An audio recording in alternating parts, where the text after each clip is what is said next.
योग्य हिताधिकारी को मिलुनी आवास योजना रे पक्का घर अति दयनीय अवस्था बीतुछि जीवन।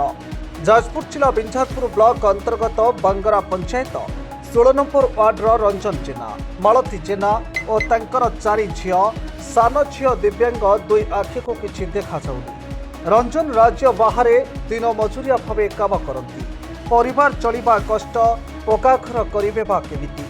सरपंच ब्लॉक प्रशासन को बारंबार गुहारी कले सुधा कौन सुफल मिल पारुनी। एने विडों सहित जोगाजोग करथिले सुधा कौन प्रतिक्रिया मिल पारि नाही। मालती जेना आमर एरकम सीरियल नंबर आसुची ए माने एमतिया घर माने सीरियल नंबर आसी 3-4 थर फोटो उठेकी नेलेनी ए पंजाबी घर आसेनी। आमे एई रकम एमतिया घरे रहिचु पाल पकेकी कोनी दुनिया साप बेंग दुनिया आमे पाल तळे रहिचु। एत वर्ष हो गलानी आइलिनी 20-18 वर्ष है आसिली देखला बेलू एमाने एमतिया करूछंती। सीरियल नंबर ठीक अच्छे कि देखला बेलू घर दौना मैंने पैसा देले से माने घर पाइले आमे तो खटिले खाइबू आमे कोड पैसा आनिबू जे आमे देबू से मानकू सेटिपई हमर घर आसी पारुनी। किंतु सीरियल नंबर ठीक रहउची से घर अलगा जन को दिया जाउची। वर्षा दिने आमे पानी हे जाउची एठी आमे जो अवस्था रे रहउचू से भगवान को जणा।